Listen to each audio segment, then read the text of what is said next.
Hi friends, அழகே அழகு சீரியலில் நாளைக்கு என்ன நடக்க போகுது அப்படிங்கிறத இந்த வீடியோவில் பார்க்கலாம். நம்ம சேனல் இன்னும் சப்ஸ்கிரைப் பண்ணாதவங்க சப்ஸ்கிரைப் பண்ணிக்கோங்க. அடுத்த நாள் எல்லாருமே தீம் பார்க்கு போகலான்னு பிளான் பண்ணுறப்போ நம்ம மலரோட அத்தையும் மாமாவும் எனக்கு கால் வலிக்குதுப்பா, இந்த வெயிலில் எங்கேப்பா போகிறது அப்படிங்காட்டி கோமதி செம்ம கிளவராக யோசிச்சு, உங்களுக்கு வேணா முடியலன்னா கூட நீங்கள் 2 பேர் இருந்துக்கோங்களே, நாங்கள்லாம் போயிட்டு வர்றோம் அப்படிங்கிறப்போ மீனா செம்ம ஹாப்பியாக, ஆமாங்க ஆமாம் அத்தை நீங்கள் இருந்துக்குங்க, வயசான காலத்தில் எதுக்கு பாவாலேறீங்க, நாங்கள்லாம் போயிட்டு வர்றோமே, ப்ளீஸ் மாமா அப்படிங்கிறாங்க. சரிம்மா பின்ன அப்படித்தான் போயிட்டு வாங்க அப்படிங்கிறாங்க.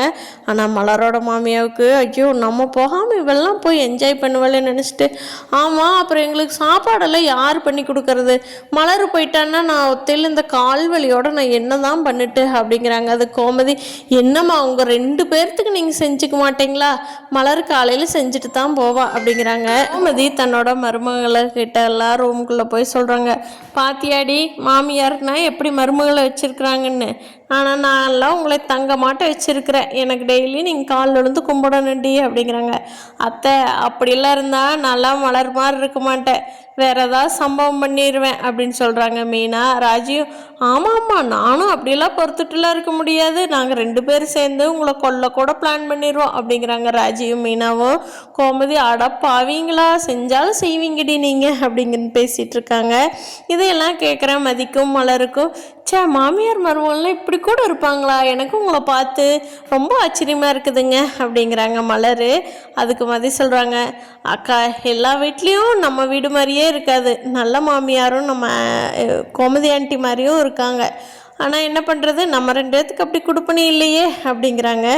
ஆமாம் மதி, சரி இப்படியே காலத்தை ஓட்டியாச்சு, நீ இன்னும் கொஞ்சம் நாள் பழகிக்குவே மதி அப்படிங்கிறாங்க மலர்.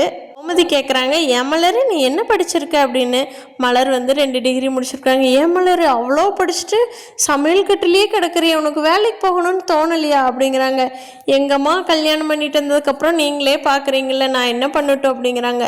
இல்லை மலர், நீ இப்படி இருந்தீன்னா உன்னை யாரும் மதிக்க மாட்டாங்க, நாளைக்கு ஃப்யூச்சரில் போய் பார்க்குறப்ப நீ மட்டும் வீட்டு வேலையே செஞ்சிட்ருப்ப, நாளை பின்ன படித்து வேலைக்கு போகிற வழியை பாரு, வீட்டு வேலைக்கு ஏதோ ஒரு ஆள் வச்சுக்கலாம் சரியா, அதுக்கான முயற்சி பண்ணு அப்படிங்கிறாங்க. என்னம்மா இதெல்லாம் நடக்கிற காரியமா அப்படிங்கிறாங்க மதி. ஆமாங்கம்மா நானும் ட்ரை பண்ணுறேன் அப்படிங்கிறாங்க. இருக்கிறதுனால ஏதாவது சப்போர்ட் பண்ணுவாங்க மலருக்கு அப்படின்னு எல்லாருமே நினைக்கிறாங்க.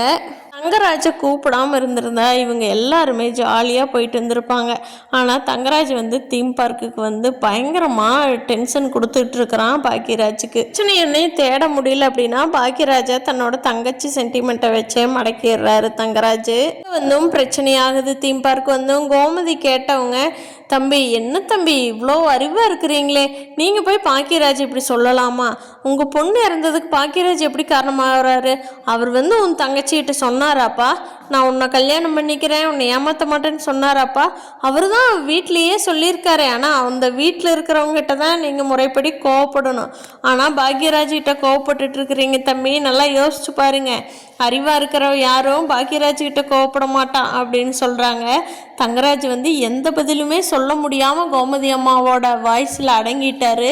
எல்லாத்துக்கும் ஆச்சரியம், தங்கராஜா இது இப்படி அமைதியாக இருக்காரு, நம்ம பாயிண்ட்டாக கேட்குறாங்களே அப்படின்னு சொல்லி மலர் நினைக்கிறாங்க. எப்படியோ இந்த அம்மா நம்ம வீட்டுக்காரர் மேலே இருக்கிற அண்ணனுக்கு இருக்கிற கோபத்தை சரி பண்ணிடுவாங்க போல தான் தெரியுது இவங்க பேசுறது. அப்பாடா இவங்க நல்லா ஃப்ரெண்ட்ஸாக இருக்கிறாங்கப்பா, நான் எவ்வளோ இவங்களை ஆப்போசிட்டாக நினச்சேன்னா அதுக்கு ஆப்போசிட்டாக ரொம்ப நல்லவங்களாக இருக்கிறாங்க அப்படின்னு சொல்லி மலர் உள்ளுக்குள்ளே சந்தோஷப்பட்டுட்ருக்காங்க. எப்படியாவது கோமதி போகிறதுக்குள்ளே இந்த மலர் வீட்டில் வேலை செய்கிறதையும் தங்கராஜ் தன்னோட தங்கச்சி இருந்ததுக்கு பாக்யராஜ் தான் காரணங்கிறது நினைக்கிறத மாற்றி விட்டுட்டு போயிட்டாங்கன்னா நல்லா இருக்குன்னு நினைக்கிறாங்க. நம்ம வீடியோவை லைக் பண்ணிக்கோங்க.